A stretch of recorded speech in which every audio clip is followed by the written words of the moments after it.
Tonight, Mayor Simon Yu presented his vision for the future of downtown Prince George at Monday night's council meeting. Plus, a new program is aiming to help attract and retain livestock veterinarians in rural parts of the province. And City Council unanimously passed a motion supporting a bid to host the 2028 or 2030 Special Olympics Canada Games.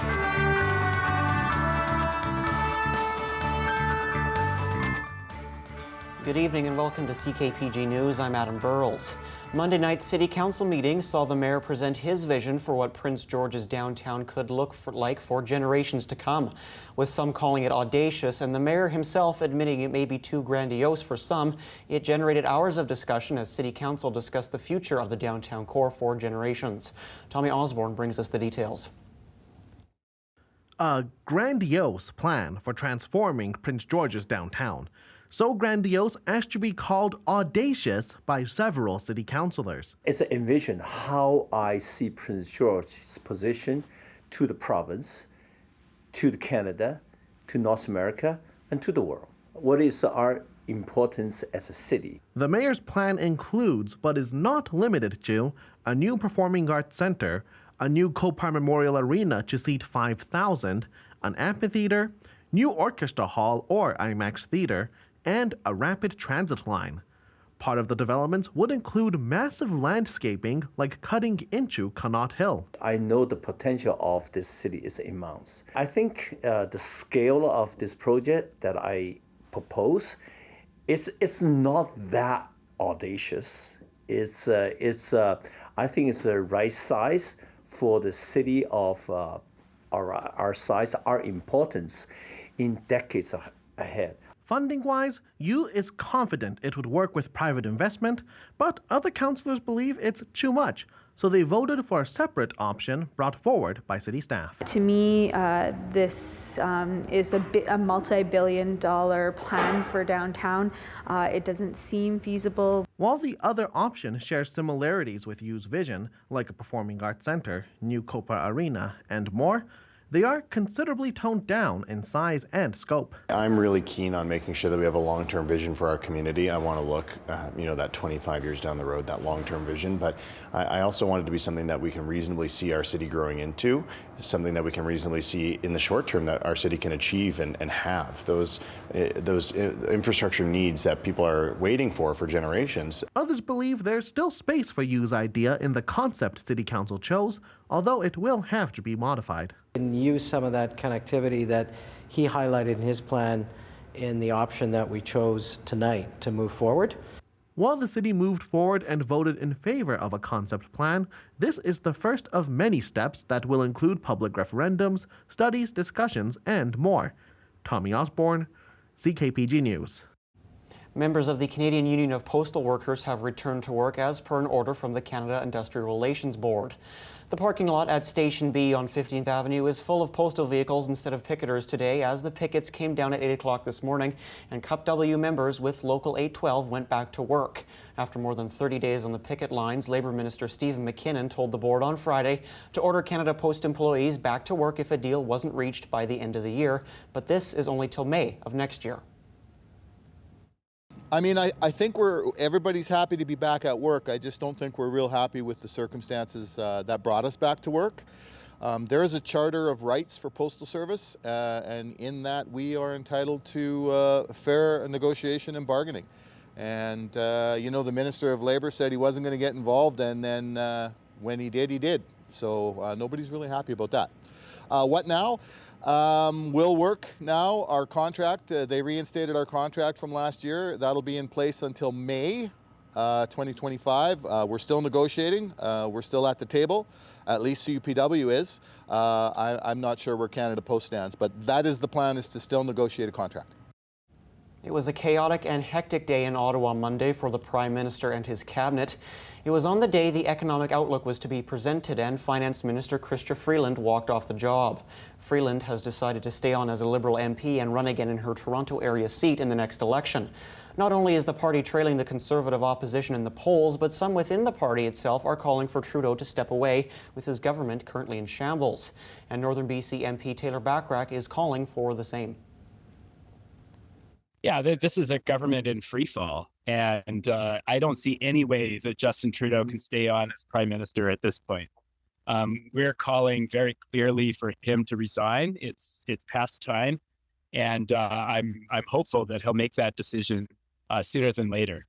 If he doesn't, and the House comes back late January, all options are on the table in terms of what comes next. The province is hoping to beef up the number of livestock veterinarians in rural BC and the north in particular. For years, the shortage of vets was a glaring issue in this region, and there were ongoing calls to teach vets up in the north. In the meantime, the current move is welcome. Cheryl Jan reports. Approximately 4,000 cattle ranches operate in BC, making up 5% of Canada's national cow herd. According to StatsCan, as of July 1st of last year, the BC cattle industry had over 600,000 head of cattle, mostly beef cows. But there aren't enough livestock veterinarians to service those numbers. Actually lucky in around Prince George because we have enough large animal practitioners around here that the need here isn't quite as great as it would be if you lived in Vanderhoof or in Quesnel. And we're finding that our veterinarians here have to go farther afield to look after some of those regions as well. But the province has committed to changing that. Music to the ears of the Regional District of Fraser-Fort George. We've certainly been working on this for a number of years. The province has listened, and they're really starting to help the northern producers via the vet practices, help the vets themselves to support northern producers. So good news story for sure. Tom DeWall says the challenge is that a host of vets may be trained, but they really don't want to do the heavy lifting. Large animal practitioners are generally those that they're getting the calls at 2 o'clock in the morning by grumpy farmers like myself that are having a calving issue. And it's just, I'm sure it's a very, very nice industry. But small animals, they generally come to you between 9 and 5. So while livestock veterinarians are a priority right now, we still need companion veterinarians. And of course, we absolutely need a veterinary school. There was some money for interns, the students, to come work up in this area to support the clinics, to bring those students, help them with some travel money and that kind of thing. That program is continuing again. So that's one more step. Vet school, that would be our ultimate goal. We still want to see that, and so keep working for it. DeWall says something most people don't consider when they think about a shortage of livestock vets is food safety. The most recent outbreak of avian flu is a classic example. If you don't have those professionals available to identify that stuff, forget about just what happens at the ground level. Like, oh, Tom has a cow that has a problem calving. We need to have a veterinarian on hand. Yes, that's true. We need that. But we also need to have those professionals in place for food safety. The program will place northern BC as its #1 priority region for supporting and attracting livestock vets. Cheryl Jan, CKPG News. The province is projecting its total deficit to be nearly $9.5 billion this year, $429 million higher than originally forecast.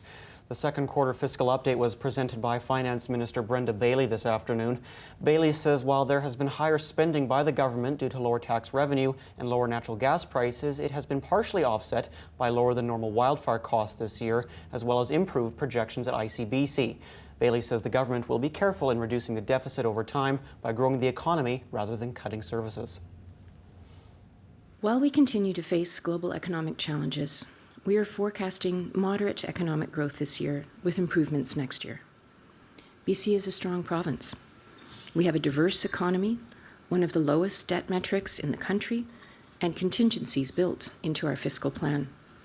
Our approach is to support people today while growing a strong economy where everyone benefits. Obviously, the tax revenue side is a big worry, but housing starts continuing to be sluggish in the middle of a housing crisis. Big worry there. A violent repeat offender in the Quesnel area was apprehended after a lengthy dog track. On December 16th at approximately 4:45 p.m., the Quesnel RCMP received a report of a stolen vehicle. At approximately 5:30 p.m., police located the stolen vehicle with the driver still in it, parked in the Walmart parking lot. Police attempted to apprehend the driver, who then accelerated forward, striking the police vehicle and then fleeing at a high rate of speed through a crowded parking lot. The vehicle was later reported to have gone off the road in Kersley, and the driver had fled on foot. Police dog services out of Prince George attended and conducted a lengthy track of the suspect. The suspect was then located and barricaded in a shed, and the 30-year-old man was taken into custody after a brief struggle. The holidays are fast approaching, and that means some changes are coming on a number of fronts, including transit. Service reductions will be kicking in as of next Monday as BC Transit adjusts for school being out.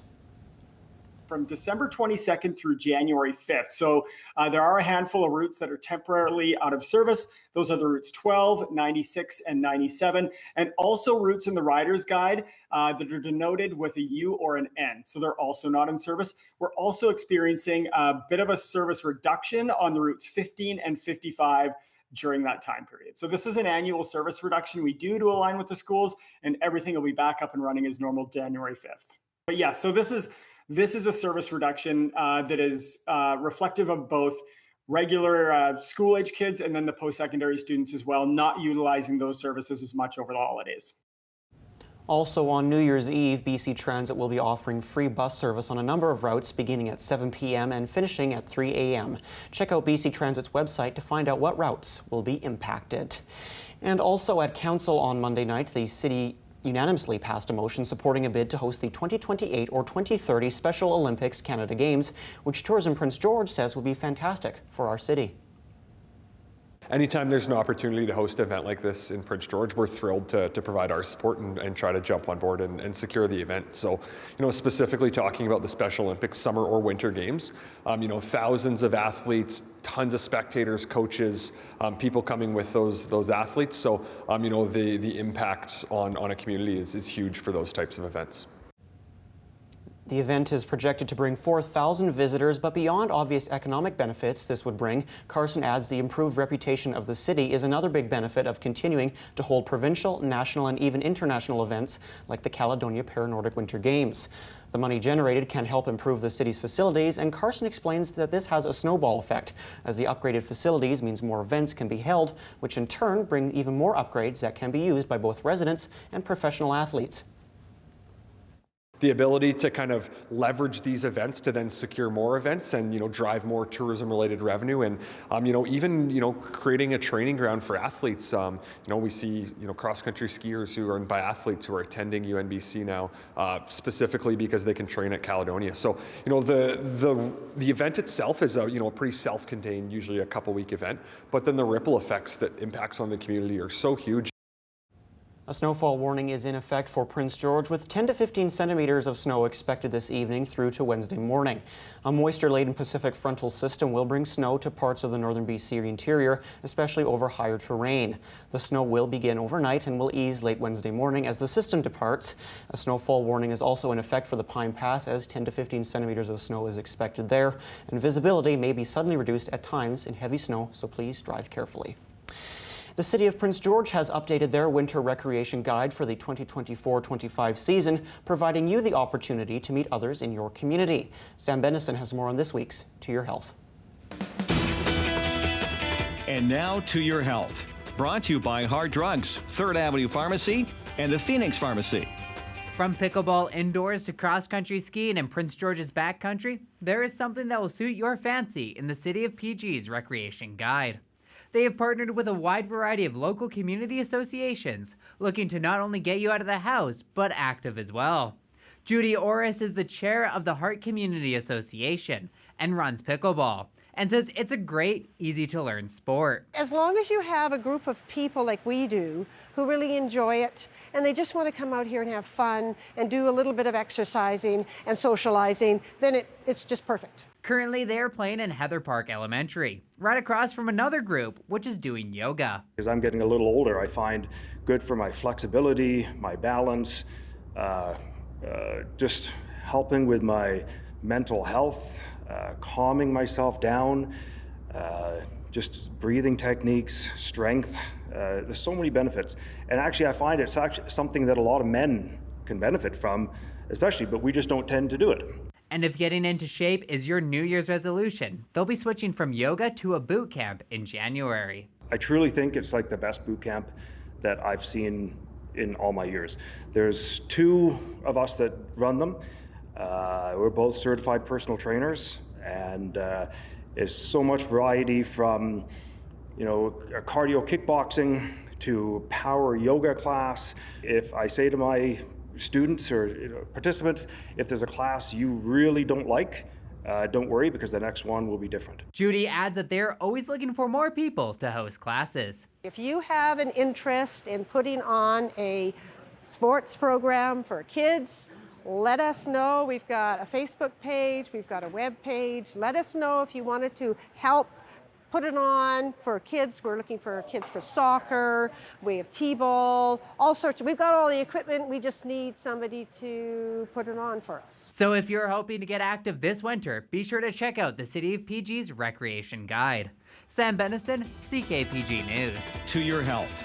Brought to you by Hard Drugs, 3rd Avenue Pharmacy, and the Phoenix Pharmacy. The lowest gas price in Prince George is $1.44.9 per litre at Costco. The lowest gas price in BC is in Fort St. John at $1.41.9 per litre. Manitoba currently has the lowest gas prices in the country on average at $1.22.3 per litre. Meanwhile, BC has an average price of $1.61.6 per litre.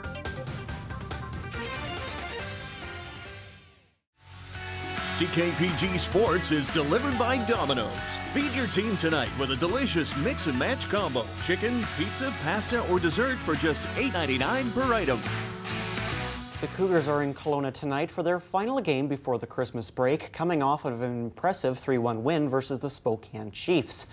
The Rockets enter tonight's contest coming off of their worst loss of the year, falling to the Wenatchee Wild 9-1 for their teddy bear toss game on Saturday.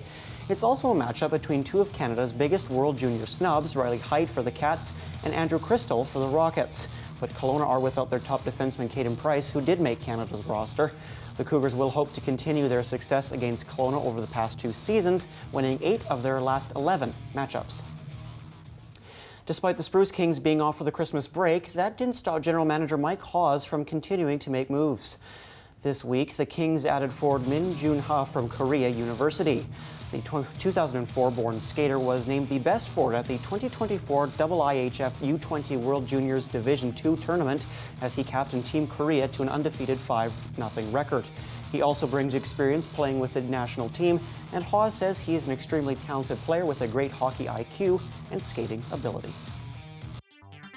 The TSX is down 27 points to close at 25,119. The Dow Jones is down 268 points to close at 43,449. And Artemis Gold went down 8 cents to close at $14.38.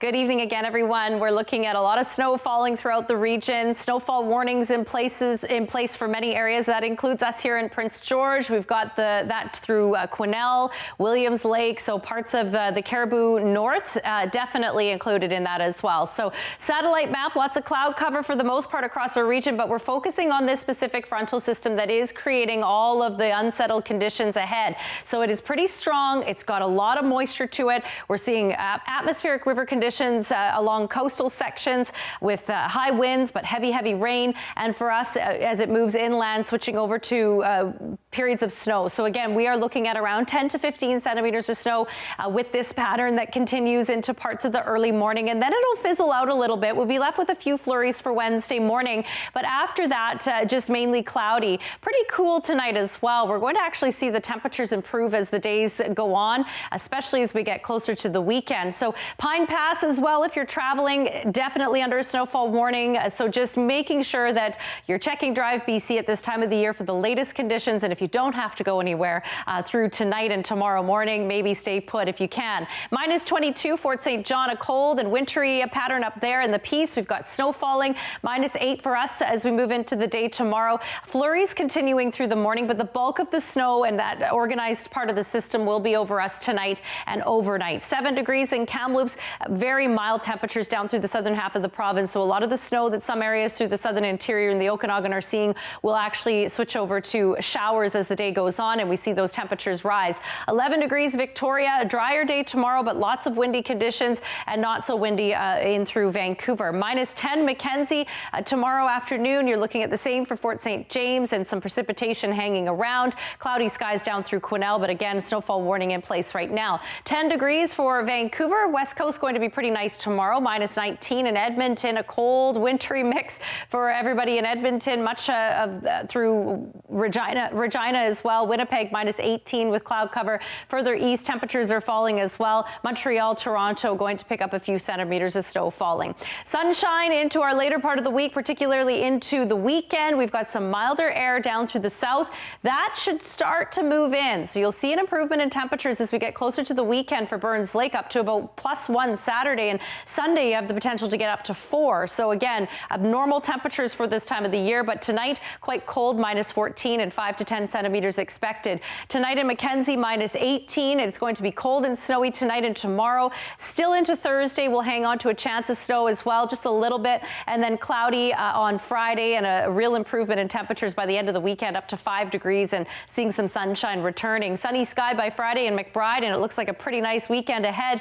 Right before Christmas, we see those temperatures jumping up. -8 though for tonight, and a few centimeters expected. Quesnel as well, as I mentioned, lots of snow expected there. -9 for the overnight period. You'll see maybe a few flurries into the morning, and again into Thursday, but later into the week, a nice improvement. For us at Prince George, it doesn't really improve till the weekend for us, but look at those temperatures, anywhere from 3 to 6 degrees by Saturday, Sunday. -14 tonight. It'll feel a lot more like -17 with a bit of a wind chill. We've got snow in the mix tonight into the early morning as well, and then possibly even some freezing rain or an icy mix coming through on Thursday, and then a real improvement after that. CKPG Sports is delivered by Domino's.